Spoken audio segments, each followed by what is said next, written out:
the feast here today of Saint Alexis. And so today we'll not read the Epistle and Gospel. The Epistle and Gospel, of course, the Gospel speaks about blessed whoever leaves his father or his mother or his wife or his home for my sake shall receive 100-fold here below and eternal happiness in heaven. And Alexis is one of the saints that left his wife. So that's his claim to fame.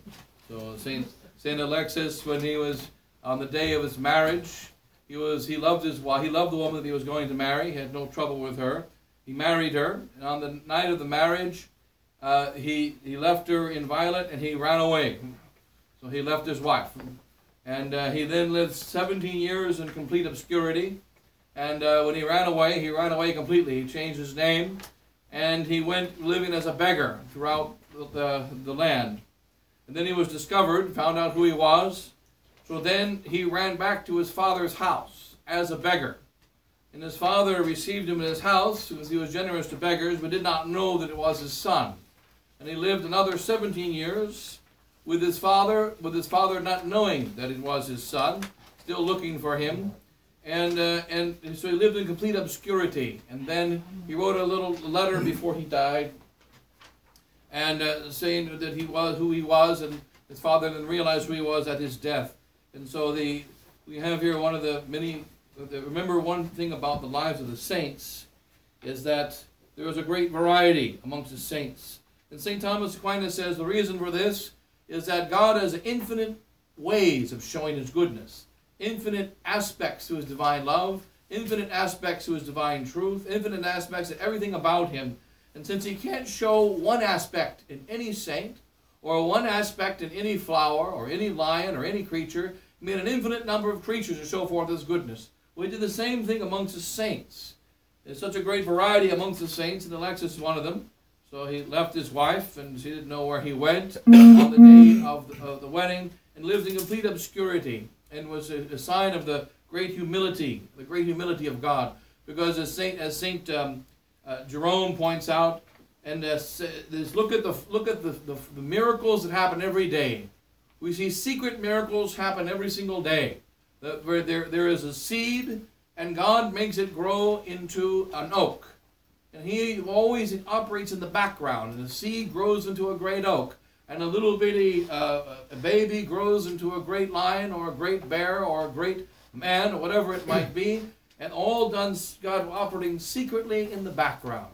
And hence we see that Alexis, one of those saints, showing that God, on the one side, he is to be praised. On the other side, he likes to operate in the secret in the background. Because God is under everything.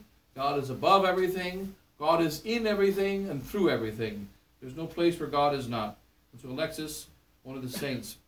Today, rather, we'll read from the breviary, not the story of Alexis, but what is read in the breviary after his short life, we'll just explain to you, or a short explanation of his life.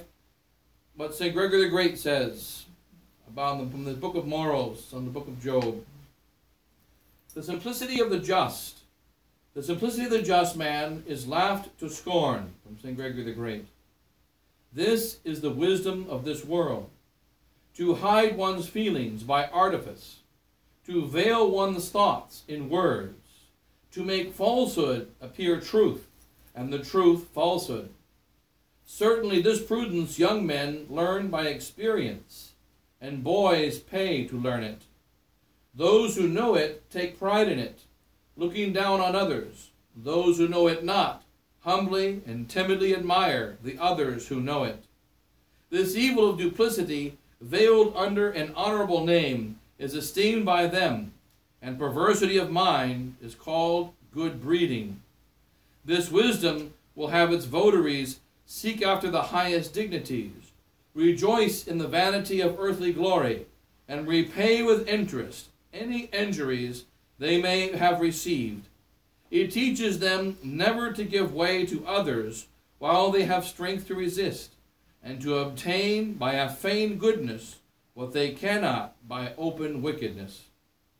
Whereas, on the contrary, the wisdom of the just is not to practice dissimulation, to speak what is in one's heart, to love the truth as it is, and to avoid falsehood, to do good without looking for return, and gladly to suffer evil rather than to inflict it, never to seek revenge for an injury, and to think it a gain to suffer reproach for the sake of the truth. But this simplicity of the just is laughed to scorn, for the wise of this world look upon the purity of heart as foolishness.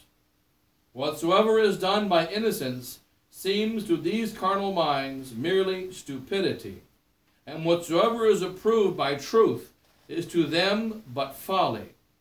And what is more foolish in the eyes of the world than to make our words express our thought, not to use dissimulation, not to repay injuries with abuse, to pray for those who speak evil of us, to abandon our possessions and seek after poverty, not to resist him who takes from us that what is ours, and to offer the other cheek to him who smites us. And so this wisdom of the world that St. Gregory speaks out about, which in healthier times, everyone knew this wisdom. The wisdom of the world, the wisdom of dissimulation, the wisdom of, how do you make it in the world? By perversity of heart. This wisdom of the world, to hide one's feelings by artifice, to veil one's thoughts in words, to make falsehood appear truth, and the truth falsehood. This prudence young men learn by experience, boys pay to learn it, and those who know it take pride in it, and those who don't humbly and timidly admire those who do.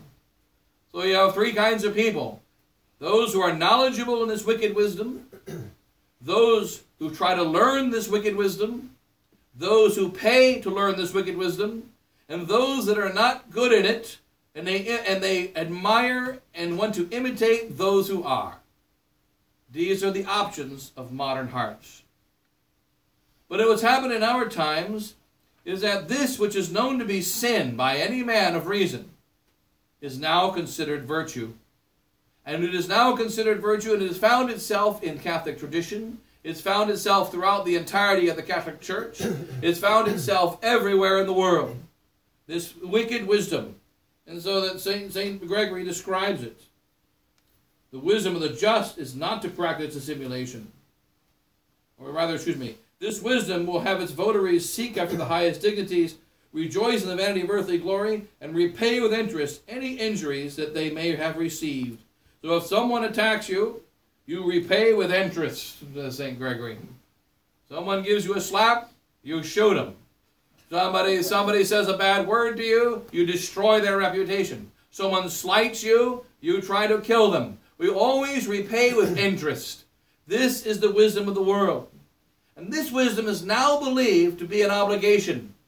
We hear about it many times. Don't let anyone attack you. Stand up for your rights. This is one of the great evils and great lies of our modern world. And it is found amongst Catholics. It is found in our church. That we must stand up for our rights. We are not to do good to those that hate us, do good to those that persecute us. We're not to follow the gospel, as St. Gregory says, but he speaks these words in the year 600 A.D. He speaks about the wisdom of the world. The wisdom of the world. This wisdom is all around us, only it has gotten more deep into our blood, and we believe that we're innocent when we live by this wisdom. Those who live by this wicked wisdom of the world, this dissimulation, never say what is in your thoughts. Never express your feelings. What you cannot get is done by wickedness, you do by feigned goodness. So whenever you try to force someone to do your will, and if they won't do it, then you switch to being nice. You switch to being kind in order to get them to do your will, in order to get them to do your bidding. And what is the rule? We are going to advance ourselves to the highest dignities. We're going to defend our rights. And the real reason that motivates us is that we really think that we are God. It's that simple. St. Paul says, their God is their belly, and we are in the time of the idolatry of man. This idolatry of man has gotten very deep in all of us. And remember, the Antichrist is the man that will call himself God. If a man comes around here today in a normal time and says, I am God, we will say he's crazy. And we will put him to death if he tries to spread his foolishness. But if every man already believes he's God, and if every man already thinks himself as God, and then a man comes and says, I am man and I am God, we will believe him. And so how do we prepare our hearts to accept the Antichrist? And how do we prepare our hearts to reject him? The way to prepare your heart to accept the Antichrist is to simply care about yourself first, to defend your own rights, to make sure that you are not tread upon by anyone else. Like we see the tough guys, they got "Don't tread on me" tattoos, and the "Don't tread on me." Don't tread on me. Where does it come from? It comes from Satanists, and it's a snake that says, "Don't tread on me." Who is the snake speaking to? The Blessed Virgin Mary. And this is a Masonic symbol of Satanists. And they say, "Don't tread on me," and now it becomes a symbol in America of don't tread on me. Don't let anybody walk all over me. I've got my rights. I've got my independence, and I'm going to defend my rights. And when they come after me, they might get me, but I'm going to pull out my pistol and my machine gun and my AK-47 and my M16 and AR-15, and I am going to blow one guy's brains out, and then they can get me. But I'll have gotten one guy before you die and burn in hell, and they get you. And by the way, you're not a good shot. You won't get them. They'll get you first. But the fact is, there are many souls today in Catholic tradition, in the Catholic Church. They dissimulate. They dissimulate. And why do they dissimulate? In order to achieve their goals. We find this, for instance, in Catholic tradition, some of the hallmarks of this behavior, which is preparing for the Antichrist. The majority of the sedevacantists. What do? When you come to a CMRI chapel or a sedevacantist chapel, they always tell you, you don't have to be sedevacantist. They don't tell you what is in their heart. They don't tell you what is in their mind. St. Gregory says, this is the wisdom of the world. And then they say, well, you don't have to. It's not important. We don't even talk about it most of the time. And then you come to the church, and after a period of time, you slowly learn. Do you know that the Pope, as St. Barbara Bellarmine says, that if the Pope loses the faith, he's not the faith, and he can't be a Pope, and cum ex apostolicos, and so on. But I'm not saying that he's not the Pope, but he must not be. Next thing you know, you become a sedevacantist. We're used to this way of thinking, and we see the success of it. Those who are not holding the truth use this method very effectively. Don't tell people what is in your heart, as St. Gregory says. Don't tell people the honest truth, as St. Gregory says. This is called foolishness. And this foolishness, now Catholics believe that if we do this, we are foolish. You can't tell everybody that the new Mass is bad. Now the Society of St. Pius X imitating the same error. We find in the Society of St. Pius X, we're going to go to all the people in the Novus Ordo, and we're going to go to all the people that are following the erroneous ways of the modern world, and we're not going to tell them the truth. We're going to gently bring them to the truth. We're going to first tell them positive things, and we're not going to tell them the truth. We're not going to lay out the truth clearly. And when we tell them positive things, they'll begin to like us. And after they begin to like us, then we will tell them, oh, did you know that Vatican II is really quite bad? It's not just a matter of abuses, but it's actually worse than that, that there's actually errors in the council, perhaps even heresies. Well, you don't say that on day one because they'll run away. This is dissimulation, says St. Gregory the Great. So that man